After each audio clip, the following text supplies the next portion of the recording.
Well, it's official. After more and more evidence has come to light, the Department of Justice has opened up a new investigation into Joe Biden's handling of classified documents, and they've even assigned a special counsel to lead that investigation.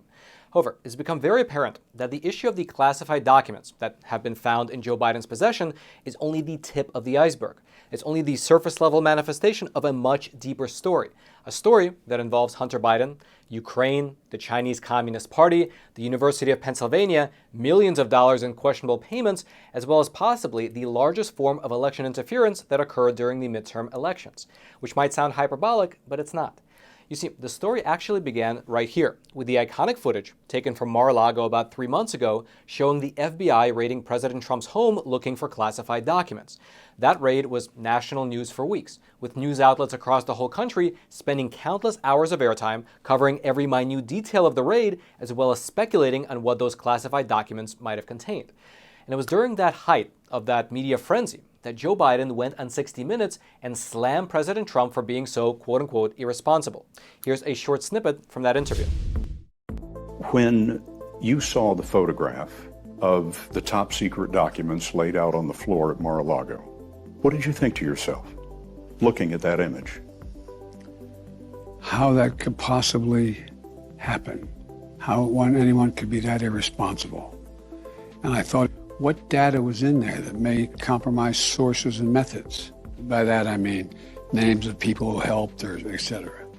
And it's just totally irresponsible. But wouldn't you know it, just 2 short days ago, it was revealed that Joe Biden himself also had a number of classified documents, some of which were marked as being top secret, hanging around in his private office. You heard that right. After leaving the White House in 2017, Joe Biden held onto these Obama-era classified documents, which were eventually found in a locked closet in Biden's private office at the Penn-Biden Center in Washington, D.C. Essentially, Joe Biden, after leaving the vice presidency, held onto these classified documents, which were related to, among other things, Ukraine, Iran, and the United Kingdom. And he kept those documents among his personal belongings in a closet in what was essentially his think tank. And the kicker was that these documents were only discovered when Biden's team was cleaning out the office in order to get it ready for the new tenants that were coming in. It was only at that point, when they were cleaning out the office, when allegedly Biden's lawyer found the documents, realized that they were classified and or top secret based on their markings, and called up the National Archives. Here's how CBS News described this whole chain of events. Quote, "The documents were discovered when Mr. Biden's personal attorneys were packing files housed in a locked closet to prepare to vacate the office space at the Penn-Biden Center in Washington, D.C. The documents were contained in a folder that was in a box with other unclassified papers." Now, besides the question of why Joe Biden was having his personal attorneys, who probably charge hundreds of dollars per hour, packing up his personal belongings rather than just general movers, there's a much bigger question here, and it's a question that very few media outlets are asking, which is, what exactly is the so-called Penn-Biden Center? The documents were discovered inside of that center, but what exactly is it? And their answer might be a little bit surprising, because you see, shortly after leaving the White House in 2017, it was announced that Joe Biden was going to be joining the University of Pennsylvania. As the Daily Pennsylvania reported, quote, "Joe Biden will be joining the university under the title of Benjamin Franklin Presidential Practice Professor, and will be establishing the Penn-Biden Center for Diplomacy and Global Engagement based out of Washington, D.C. However, here's the kicker. Shortly after that announcement was made, Joe Biden's spokesperson came out and announced that Joe Biden will not actually be teaching any courses. And so, what will he be doing? Well, that was the million-dollar question, as was reported by the Daily Pennsylvania. Quote, 2 weeks after the announcement that former Vice President Joe Biden will join Penn as a professor, administrators, professors, and politically minded students alike are still confused about the nature of his role at the university. And so, what did he wind up doing? Well, that was rather unclear. During his time as a professor, Joe Biden made very few appearances at a few university events, and he had several onstage discussions with the president of the university, Ms. Amy Gutmann. And besides those few events, again, there were maybe a dozen in total, the only record of him coming even close to teaching was when he delivered a single lecture in 2018 to graduate students at the Wharton Business School. However, despite not actually teaching anything, well, according to the Philadelphia Inquirer, between the years of 2017 and early 2019, Joe Biden was paid $900,000 by the university. $900,000 to never teach a course. Although, quite frankly, if you ever listen to Joe Biden give a speech on the campaign trail or behind a lectern, you might believe that he was actually a full-time teacher. For instance, here's a clip of Joe Biden on the 2020 campaign trail while he was down in South Carolina describing his work as a teacher. I'm in a much different position when I got out of teaching. When I got out of the United States Senate, instead of taking a Wall Street job, and they're not bad, I'm not making them bad, but instead of doing the things that I never did before, I figured I wasn't going to change all these years of what I was comfortable doing. So I became a teacher. I became a professor, but here's the deal. Then in April of this year, while speaking at a school in North Carolina, Joe Biden once again alluded to his position as a full professor. Take a listen. I've been on a lot of university campuses. Matter of fact, for 4 years, I was a full professor at the University of Pennsylvania. And this is really an impressive place. But again, despite what he said in the speeches, according to the actual records, Joe Biden was made a professor. He was paid $900,000 over the course of 2 years without teaching any classes at all. And so the big question is, what did the school actually get in return for their $900,000 investment? Well, it appears that they got two things. The first thing was the alleged prestige of being associated with a former vice president. Here's in fact how the Philadelphia Inquirer explained it. Quote, according to higher education experts, the school was likely paying for the prestige of associating with a former vice president and senator who had burnished his reputation as a global figure. And that reputation as a global figure, well, it leads directly to the second thing that the university appears to have received by hiring Joe Biden, which was a windfall of Chinese investment. Specifically, after Joe Biden came on as a professor and established the Penn-Biden Center, the amount of donations coming to the university from China just skyrocketed. In fact, I had an opportunity to sit down and speak with Mr. Peter Schweizer, author of the book Red-Handed, and he explained to me exactly the dynamics that were playing out behind the scenes here. Take a listen. When Joe Biden left the vice presidency in January 2017, he became a professor at the University of Pennsylvania, and they set up the Biden Center, the Biden Penn Center, to study global affairs. And it's interesting, as soon as that happened, there was a huge spike in money coming from mainland China to the University of Pennsylvania. Now, the Biden Center does not keep separate finances, so it's hard to know how much of the Chinese money ended up there. But in my mind, there's no question that there's a relationship between the launching of the Biden Center and the increased flow in Chinese money. So, what has the net effect been? Well, one, if you look at the Biden Penn Center, they talk about the study of global statesmanship. So there's a nice picture of then Vice President Joe Biden with President Xi of China. That's kind of the picture that they disclose. Then further down on the website, they disclose what are the chief threats that the United States is facing. No mention of China. The only three mentioned are climate change, Russia, and global terrorism. You certainly could say Russia and global terrorism represent a threat. I mean, if you want to, you could say climate change if you believe in that. But the notion that China does not represent a threat to the United States is absurd, because remember, the Obama-Biden administration actually did a pivot. We actually redeployed military forces from Europe to Asia precisely because it was recognized that China was a threat, but the Biden Center says nothing about that. So that's another example of how the debate and the conversation on college campuses are being skewed, I would argue, because of the flow of Chinese money, in the case of Joe Biden, to his family, but also to the Biden Penn Center. All right, the sponsor of today's episode is a phenomenal company called AMAC. That's AMAC, and it stands for the Association of Mature American Citizens. They are quite literally one of the fastest growing conservative organizations in all of America, and you should consider joining for three main reasons. The first is the money saving benefit, because as a member of AMAC, you get access to a ton of discounts at many different verticals.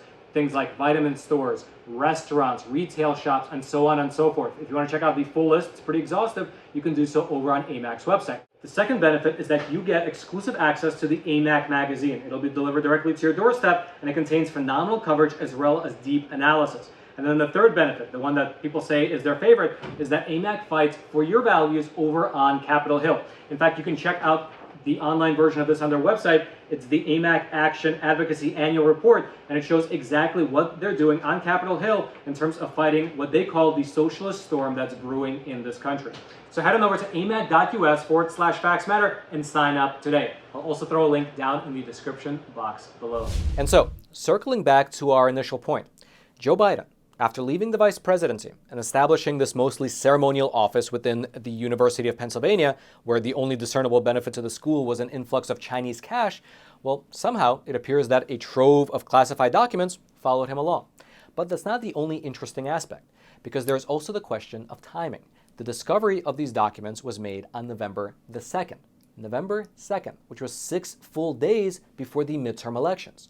The U.S. government, including both the National Archives as well as the FBI and of course the DOJ, were made well aware of these documents almost a week prior to Election Day. And yet somehow it took them 2 full months to inform the rest of the public, which according to a former lawyer with the House Oversight Committee that we here at the Epoch Times had a chance to speak with, well, this was directly a form of election interference. Here's what he told us, quote, "The documents were allegedly discovered on November 2nd. The midterms are on November 8th. To me, this is election interference by omission. Why was this information not made public prior to the election? It likely would have had substantial electoral salience. People need to be aware that our elections, when things like this happen, are not free and fair." Now, in terms of Joe Biden himself, when news of these initial documents being found at the Penn-Biden Center began coming to light, he was down in Mexico at the North American Leaders Summit. And when a reporter asked him about these documents, well, here was his response. When my lawyers were clearing out my office at the University of Pennsylvania, they set up an office for me, secure office in the Capitol. The 4 years after being vice president, I was a professor at Penn. They found some documents in a box in a locked cabinet, or at least a closet. And as soon as they did, they realized there were several classified documents in that box. And they did what they should have done. They immediately called the archives, turned them over to the archives, and I was briefed about this discovery and surprised to learn that there were any government records that were taken there to that office. But I don't know what's in the documents. My lawyers have not suggested I ask what documents they were. I've turned over the boxes. They've turned over the boxes to the archives, and we're cooperating fully with the review, and which I hope will be finished soon, and there'll be more detail at that time. Okay, so that's all well and good, except for the fact that right after that initial batch, more classified documents were again discovered, this time in Joe Biden's private home. Specifically, what allegedly happened was that after finding the initial batch of documents at the Penn-Biden Center, Joe Biden's lawyers conducted a search of his personal residence over in Wilmington, Delaware. And after doing so, the lawyers claim to have discovered documents that contain classified markings in both a storage space in the garage as well as in a room that was adjacent to the garage. Here was a statement that was released by Joe Biden's team shortly after making the discovery. Quote, "Following the discovery of government documents at the Penn-Biden Center in November of 2022, the president's lawyers have searched other locations where files from his vice presidential office might have been shipped in the course of the 2017 transition. During the review, the lawyers discovered among personal and political papers a small number of additional Obama-Biden administration records with classified markings." And again, the lawyers claimed that after finding those documents, they immediately informed the Department of Justice. Now, after this second batch of documents were discovered, Joe Biden, after coming back to America and speaking in Washington, D.C., took to the podium and he delivered these remarks. I'm going to get a chance to speak on all this, God willing, soon. But as I said earlier this week, people, and by the way, my Corvette's in a locked garage, okay? So it's not like you're sitting out in the street. But at any rate, yes, as well as my Corvette. But as I said earlier this week, people know I take classified documents and classified material seriously.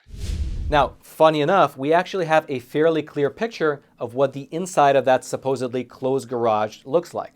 That's because during the 2020 presidential campaign, Joe Biden shot this video here showing off his Corvette. You think I'm kidding? I'm not kidding. So I'm excited about it. Furthermore, besides the question of whether the garage was open or closed, there's a bigger security concern, which is the fact that Hunter Biden, Joe Biden's son, who had extensive business dealings with foreign actors, he appeared to have easy access to all these classified records. How do we know that? Well, simple. On your screen is Hunter Biden's driver's license, showing his address to be the exact location where the documents were being stored. Furthermore, here is also an application for a gun permit filled out by Hunter Biden, showing that not only does he live at that Wilmington, Delaware home, but that also he claimed to own the home, although for some reason he also wrote that his monthly rent was $49,910. Very unclear what that means, as no mortgage can possibly be that high. Regardless though, I know what you're probably thinking. Hunter Biden might have lived at that particular location, he might have lived in the house, but maybe the garage was off limits to him. But that appears to not be the case. Because you see, back in 2016, Joe Biden appeared on an episode of Jay Leno's Garage, where he drove around the famous Corvette and spoke to the comedian. And during the interview, Joe Biden mentioned that Hunter Biden had actually restored the vehicle to showroom condition. Take a listen. Have you kept it in this condition? Well, no. My two sons, Bo's passed away, and my son Hunter, they decided as a Christmas gift to have the engine rebuilt for me. Wow. And so, there you have it. Mr. Hunter Biden, who is currently under federal criminal investigation for tax fraud and who is soon to be subpoenaed by House Republicans in regard to his foreign business dealings, did in fact have access to the garage where Joe Biden was keeping the classified documents. And so, with all this evidence piling up, just yesterday, Mr. Merrick Garland, who is of course the head of the Department of Justice, he came out and he announced that not only is the matter now under federal investigation, but that also he has assigned a special counsel to the case. Take a listen. Earlier today, I signed an order appointing Robert Hur as special counsel for the matter I've just described. The document authorizes him to investigate whether any person or entity violated the law in connection with this matter. The special counsel will not be subject to the day-to-day supervision of any official of the department, but he must comply with the regulations, procedures, and policies of the department.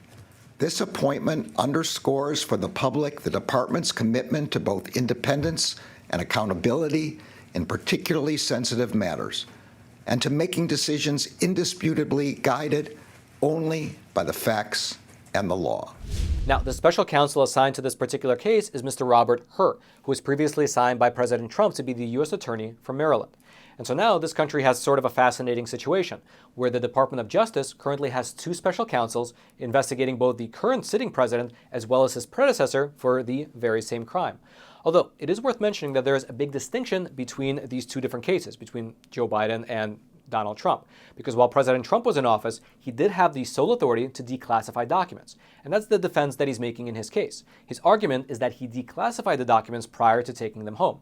Now, whether that's true or not, that is his argument at least. However, during the Obama administration, Joe Biden was the vice president, and therefore he had no authority to declassify anything. He could not declassify any documents.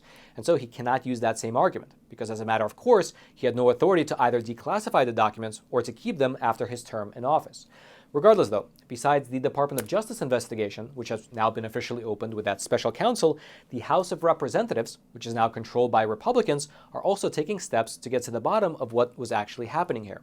That's because just yesterday, the House Oversight Committee opened an investigation into these classified documents as well. The chairman of that committee, Congressman James Comer, he announced the opening of this probe and wrote this in a letter that was addressed to the White House and, of course, to Joe Biden's team. Quote, "The committee is concerned that President Biden has compromised sources and methods with his own mishandling of classified documents. To assist committee Republicans in investigating President Biden's recent mishandling of classified information, please provide the following documents and information no later than January 24th of 2023. Then in the letter, the congressman goes on to list 5 different types of information that he's requesting, including all documents retrieved from Joe Biden's personal office at the Penn-Biden Center, all internal communications within his team regarding those documents, a list of people who had access to President Biden's personal office, all communications related to the handling of the classified material once it was found by the lawyers, as well as all communication records between the White House, the Department of Justice, and or the National Archives." And so we'll just have to wait and see what these two investigations, one from the Department of Justice and one from the House Oversight Committee, actually reveal. Meaning that just like with the never-ending Durham investigation, we all can now wait on the edge of our seats for some accountability, although we might be waiting for a long time. If you'd like to go deeper into the story, I'll throw all my research notes down into the description box below this video so you can peruse them at your own leisure. And all I ask in return is that if you appreciate content like this, you take a super quick moment to smash that like button so this video can be shared out to ever more people via the YouTube algorithm. And also, if you haven't already, consider subscribing to this YouTube channel as well. That we can get this type of honest news content delivered directly into your YouTube feed every time we publish it. And then, until next time, I'm your host, Roman from the Epoch Times. Stay informed, and most importantly, stay free.